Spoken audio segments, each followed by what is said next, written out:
রাসূল পাক সাল্লাল্লাহু আলাইহি ওয়াসাল্লাম বলেন, মুসা আলাইহিস সালামের সাথে একবার আদম আলাইহিস সালামের দেখা হলো।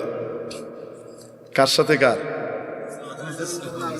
আদম আলাইহিস সালামের সাথে দেখা হয়েছে কার? মুসা আলাইহিস সালাম।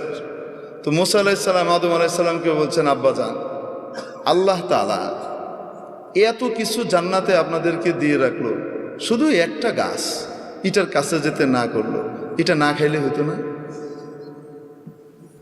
কেন? তো আপনি খাইছেন বলে তো আমরা দুনিয়াতে আইতে এসেছি। আপনি দুনিয়াতে আসছেন, আমরা দুনিয়াতে আসছি। আইসাই যে ফেরাউনের কবলে পড়ছে, জ্বালায় মারতেছে। যুগে যুগে ফেরাউন, পুরুষ ফেরাউন, মহিলা ফেরাউন জ্বালায় শেষ করে দেয়। এক এক সময় এক এক ফেরাউন আসে। এই যে আমরা এখন কি করতেছি, জ্বলতেছি। আপনি কেন খাইলেন? এটা না খাইলে হইতো না। আপনার কারণে আমরা এই পেরেশানিতে পড়ছি। বুঝেন কি বলে? সমস্ত পেরেশানিতে পড়লাম কার কারণে? আপনার কারণে। কে বলতেছে? মুসা আলাইহিস সালাম। আপনি এটা কেন খাইলেন?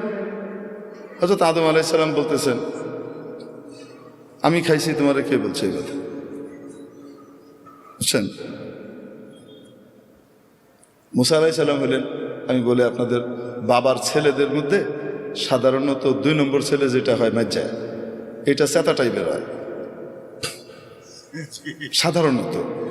আল্লাহ তাআলা এটারে বানান শত্রু বাহিনী এসে যেন তার বাবের জমি টমি দখল করে নিতে না পারে।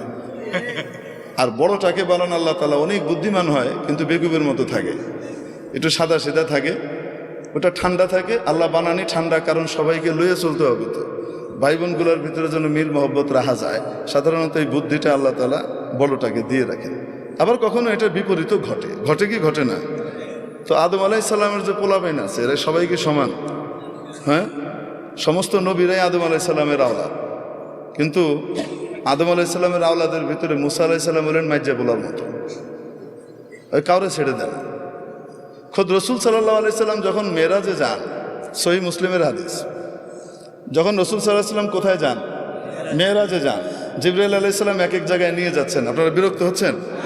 আচ্ছা, নিয়ে যাচ্ছেন, এক এক আসমানে যান, এক এক নবীর সাথে দেখা হয় এবং মুসা আলাইহিস সালাম পরিচয় করিয়ে দেন। প্রথম আসমানে দেখা হয়েছে হযরত আদম আলাইহিস সালামের সাথে। রাসূলুল্লাহ সাল্লাল্লাহু আলাইহি সাল্লামকে পরিচয় করিয়ে দিচ্ছেন জিবরাইল আলাইহিস সালাম, হাদা আবুকা আদম, ইনি আপনার আব্বা আদম আলাইহিস সালাম, ফাসাল্লিম আলাইহি, ওনাকে সালাম দেন। এটা প্রোটোকল। তো হযরত আদম আলাইহিস সালামকে কি করতেছে? সালাম দিয়েছেন রাসূল সাল্লাল্লাহু আলাইহি সাল্লাম। আদম আলাইহিস সালাম উঠে দাঁড়িয়েছেন, সন্তানকে সম্ভাষণ জানিয়েছেন, মারহাবাম বিন নবিয়্যিস সালেহ ওয়াল ইবনিস সালেহ, ও আমার প্রিয় সন্তান, ও প্রিয় নবী, শুভেচ্ছা, স্বাগতম। দ্বিতীয় আসমানে গেলেন, ওখানে আরেক নবীর সাথে সাক্ষাৎ। তো বলছেন, আপনি সালাম দেন, আপনার ভাই অমুক। উনি সালাম দিলেন, উনি বলেন, মারহাবাম বিন নবিয়্যিস সালেহ ওয়াল আখিস সালেহ, ও আমার প্রিয় ভাই, ও আমার সম্মানিত নবী, আপনাকে শুভেচ্ছা, স্বাগতম। এইভাবে যেতে যেতে হযরত মুসা আলাইহিস সালামের সাথে দেখা 6 নম্বর আসমানে। কয় নম্বর আসমানে? 6 নম্বর আসমানে। তো বলছেন সালাম দেন। তো সালাম দিছে, ইনি কে? আপনার ভাই মুসা। সালাম দিয়েছেন। রাসূল সাল্লাল্লাহু আলাইহি ওয়াসাল্লাম বর্ণনাও করেছেন যে আমার ভাই মুসা তোমাদের মতো, তোমাদের মধ্যে অমুকের মতো দেখতে, কাজদি শানুআহ, এদের লোকগুলো যেমন হয় মুসা আলাইহিস সালাম দেখতে এরকম। তোনার সাথে দেখা হলো। দেখা হওয়ার পরে সালাম দিলাম, সালামের জবাব হলো। তারপরে হযরত মুসা আলাইহিস সালাম ওই একই কথা বললেন।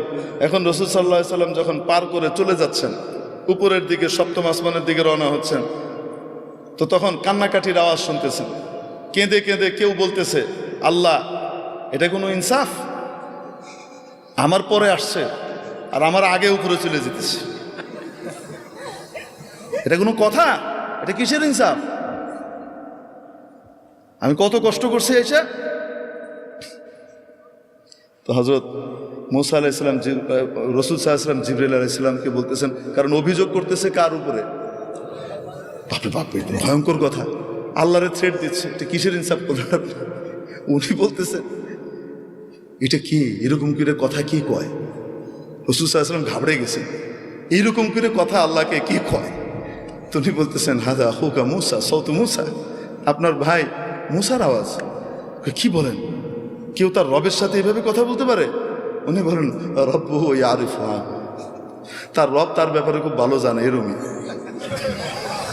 তার রব তার এই সমস্ত কথা কিছু কি করে না, মনে টনে করে না, বুঝেন নাই?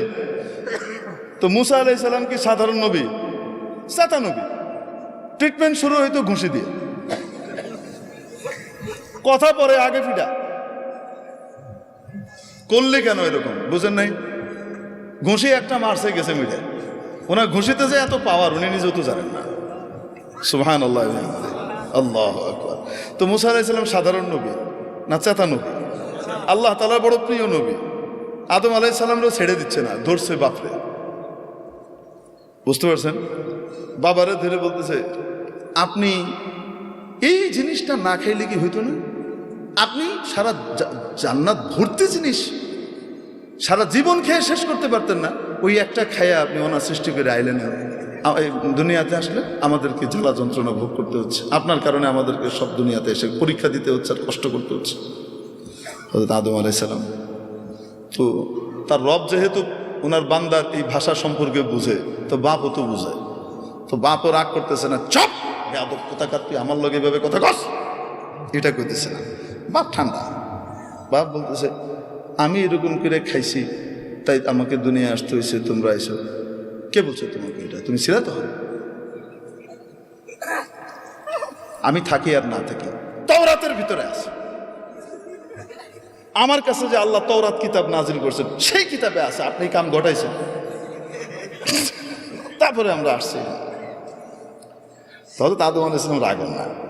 আদম আলাইহিস সালাম জিজ্ঞেস করেন, আচ্ছা তাওরাতের ভিতরে আছে? হ্যাঁ। তুমি তোমার তাওরাত সম্পর্কে জানো? তাওরাত কবে লেখা হয়েছে?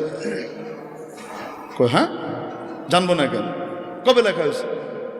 আপনার জন্মের 50,000 বছর আগে লেখা হয়েছে। আরেক রাতে 40,000 বছরের কথা আছে। 50,000 বছর আগে লেখা হয়েছে। ও, আমার জন্মের 50,000 বছর আগে তোমার তাওরাত লেখা হয়েছে? হ্যাঁ, তাওরাতের ইতিহাস আমার উপরে তাওরাত নাযিল হয়েছে, আমি জানবো না? আচ্ছা, তো বেটা একটু বলো দেখি, আমার জন্মের 50,000 বছর আগে তোমার কিতাবে যেটা লিখে দেওয়া হয়েছে সেটা আমি করছি, আমার দোষটা করি? দেখে আমি করছি না, উনি চাইছেন তাই করছি। আরে পরের কথাটা হাদিসে নাই, আমি বলতেছি। আরে যদি আমি ওইটা না খাইতাম, তুমি আমার উপরে প্রশ্ন উত্থাপন করারই সুযোগ পাইতা না। আমরা মিয়া বিবি জান্নাতে থাকতাম, পোলাপাইন তো আর হইতো না। পোলাপাইন হওয়ার জন্য কিছু নাপাক জিনিস বের হয় কি হয় না? ওটা তো জান্নাতে বের করার কোনো সুযোগ নাই। তো তোমার দুনিয়াতে আসার জন্য তো, এই কথা কবার জন্য তো আমার নিচে আসা দরকার ছিল। তোমার তো শুকরিয়া আদায় করা উচিত যে আমি ওইটা খাইছি তাই তুমি জান্নাতের মুখ দেহ নবী হইছ। এটা উনি আমি ভাবার তো বললাম, কিন্তু আদম আলাইহিস সালাম বলছেন যেটা আমার জন্মের এত হাজার বছর আগে তোমার কিতাবে লিখে দেওয়া হয়েছে সেটার জন্য কি আমি দায়ী? আদম মুসা আলাইহিস সালাম চুপ মেরে গেছেন। রাসূলুল্লাহ সাল্লাল্লাহু আলাইহি সাল্লাম এখানে বলেন খুব মজার কথা, ফাহাজ্জা আদম মুসা, আদম মুসাকে পথ কেটে ফেলাই দিছে। আদম মুসাকে এভাবে কি করছেন? ধাই করে ফেলে দিয়েছেন, হারিয়ে দিয়েছেন। আমরা বলি না, আদম মুসাকে কি করেছেন? হারিয়ে দিয়েছেন। রাসূল সাল্লাল্লাহু আলাইহি ওয়াসাল্লাম এটা যখন বলেন, বলতে গিয়ে হেসে দিয়েছেন, কারণ বাপের গর্ব তো নিজের গর্ব, আরে কয় না কেন? তো আমরা আদমের সন্তান, এজন্য কি আমরা লজ্জিত না গর্বিত? তো এই যে হযরত আদম আলাইহিস সালামের সাথে এই মূসার কথোপকথন, আলাইহিস সালামের কথোপকথন কোথায় হয়েছে, এই হলো প্রশ্ন। বুঝাতে পারি নাই? মুহাদ্দিসিনে কেরাম এখানে ঘাটাঘাটি করছেন যে এই দুইজনের সাক্ষাৎটা কোথায় ঘটেছিল। অনেকগুলো মত আছে। এক হলো রূহ জগতে ঘটেছিল, আরেক হলো এখান থেকে যাওয়ার পরে এল্লিনে ঘটেছে, দুইজনের ওখানে দেখা হয়েছে, তখন হয়েছে। সবচেয়ে গ্রহণযোগ্য মত হলো আদম আলাইহিস সালামের জায়গায় আর মুসা আলাইহিস সালাম দুনিয়াতে মুসা আলাইহিস সালামের জায়গায়, এখানে থেকে বাপের সাথে একবার কন্ট্যাক্ট হয়েছে। বাবার সাথে কি হয়েছে? কথাবার্তা হয়েছে। কিভাবে হয়েছে? কে করছেন? এটাকে বলে হেদায়েতে লুৎফিয়া, টেস্টি হেদায়েত। এই হেদায়েতের ভিতরে স্পেশাল স্বাদ আল্লাহ দান করেন। 7 নম্বর মানা হলো হেদায়েতে রিদওয়ানিয়া, সন্তুষ্টের ঘোষণা দেওয়া। হেদায়েত মানে হলো সন্তুষ্ট হয়ে গেলাম এই ঘোষণা দেওয়া। সূরা মুহাম্মাদের মধ্যে আছে ওয়াল্লাযীনা কুতিলু ফি সাবিলিল্লাহ,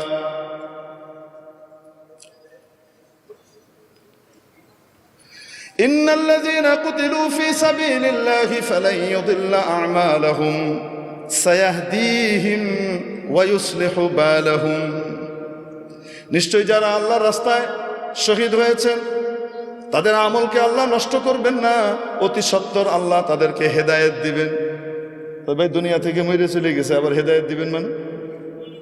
শহীদ তো দুনিয়া থেকে চলে গেছেন, তাকে আবার হেদায়েত দেওয়ার অর্থ কি? অর্থ হলো আল্লাহ